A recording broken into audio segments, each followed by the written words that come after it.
সকলোকে মোৰ অন্য এটা ভিডিঅ'লৈ স্বাগতম জনাইছোঁ। আমি আজি আছোঁ অসম আৰু অৰুণাচলৰ সীমাত, মানে লখিমপুৰ ফালৰ পৰা আহি যেতিয়া অৰুণাচলত সোমাব পাৰি তাৰ বৰ্ডাৰটোৰ ওচৰত খুব এটা সুন্দৰ প্ৰাকৃতিক পৰিৱেশ।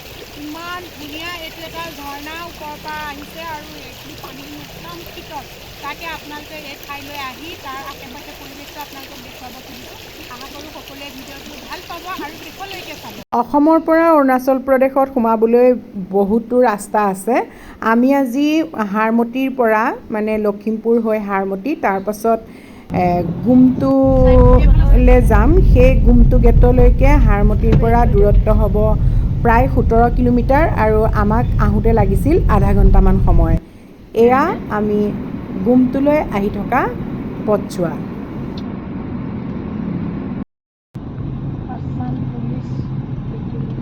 সেইটো চাগে লাষ্ট অসম পুলিচৰ লাষ্ট দিছিল।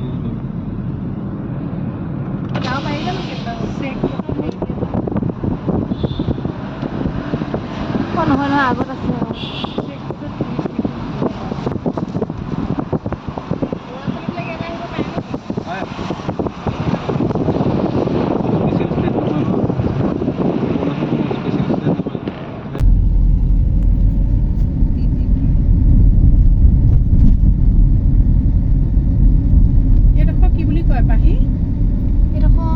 নামটো পাহৰিছোঁ নহয়, কি বুলি কয়, কিবা ডিডি আছিলে নেকি নাম। দুই মুখলে আপোনাৰ 10 কিলোমিটাৰ আছে ইয়াৰ পৰা। আমি ইমান ওচৰৰ পৰা আহোঁ, দুই মুখ প্ৰগ্ৰেম কৰিব লাগিব দেই। এয়াই অসম অৰুণাচল সীমান্ত, এইটো গুমটো বুলি কয় এইখিনি। তাৰপিছত এইখিনি প্ৰায় আমাৰ অসমৰ শেষ হৈছে আৰু সেয়া অৰুণাচলৰ সেইখন পাছ, ইয়াতে পাছ ল'ব লাগিব। আৰু এইটো ইমান ধুনীয়া এটা চাৰ্চ আছে, সেইটো অসমতে পৰিছে নেকি চাৰ্চটো। পৰিৱেশটো বাহিৰৰ পৰাই দেখিছোঁ খুব সুন্দৰ, কিন্তু ভিতৰত সোমাব পৰা নাযাব চাগে। সেইফালে চাওক, এইখিনি নামি যাব নোৱাৰি, কিন্তু এনেকুৱা মজা, মানে বিৰাট ধুনীয়া লাগিছে, মানে ভাল লাগিছে। গোটেই সেউজীয়াখিনি সাৱটি ধৰিম নিচিনা লাগিছে। মানে তাতে বৰষুণ দি, এতিয়া বৰষুণ এয়া পাছৰ দৃশ্য, এয়া একদম চফা পৰিষ্কাৰ হৈ আছে। বাটৰ মুখতে নামি আমি এটা নিজৰা পালোঁ আৰু সেয়া কাষেদি নামি আহি নিজৰাটোত ননমাকৈ নোৱাৰিলোঁ।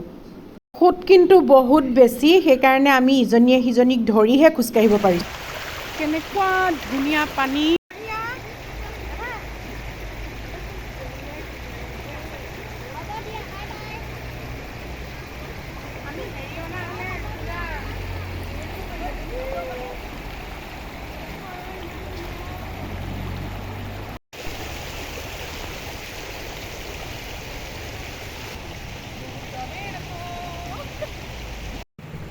এইখন ইমান সুন্দৰ প্ৰাকৃতিক পৰিৱেশ। সেইফালে ডাৱৰ ডাৱৰ, একদম বহুত ধুনীয়া নিৰিবিলি, সঁচাকৈ বহুত ভাল লাগিলে। এতিয়া বৰষুণ দিয়ে চাগে, এইবোৰ পূৰা ভৰি যায় ন পানীয়ে।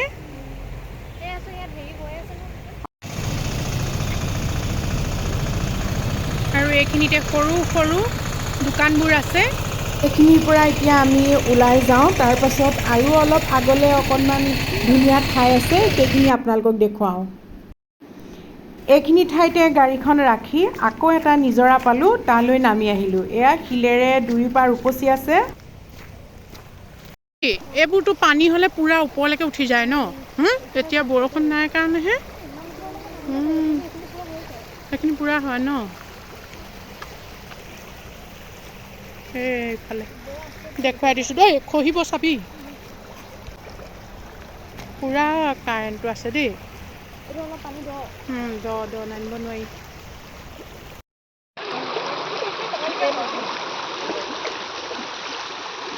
এইখিনিত অলপ দ দেই, একদম পূৰা হেৰি হৈ গৈছে। কেনেকুৱা ধুনীয়া, আমি বেষ্ট গা ধুব পাৰিম। ইমান ধুনীয়া ঠাণ্ডা, গৰমত পানীখিনি মানে পূৰা হেৰি। আৰু সেইফালে আছে ট্ৰেইনৰ ব্ৰিজখন, আৰু যেতিয়া এইখিনি হেৰি হয় নহয়, পানী হয় চাগে পূৰা আৰু সেইফালে আছে গাঁৱৰ মানুহখিনি। পানীৰ শব্দটো ভাল লাগিছে, ধুনীয়া আৰু পানীৰ শব্দটো আৰু ধুনীয়া চেঁচা বতাহ এটা মাৰি আছে।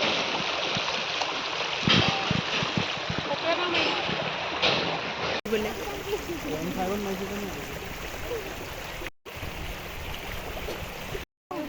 কেইখনমান মাৰি দিছে চাই লওঁ।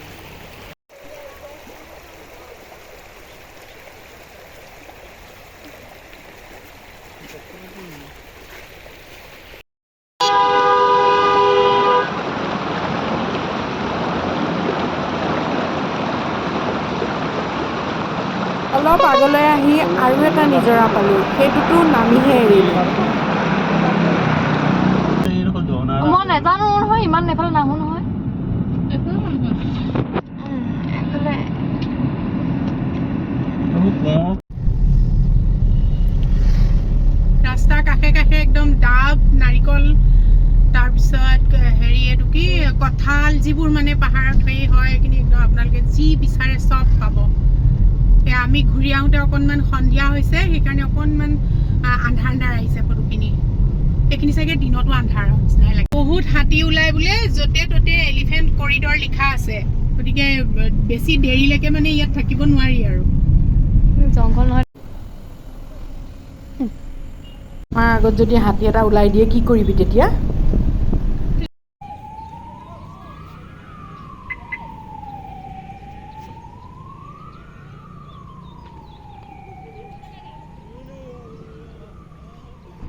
কাষে কাষে বাগানো আছে দেই।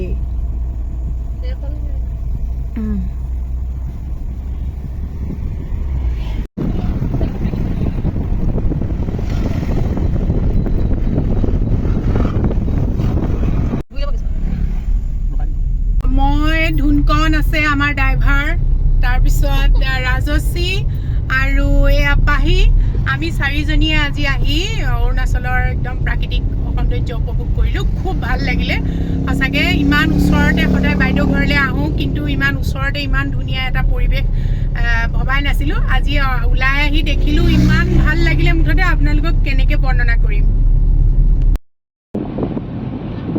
বাগান আজিকালি তেজপুৰ চাইডে ঢেৰ বাগান নহয় এইটো নেকি?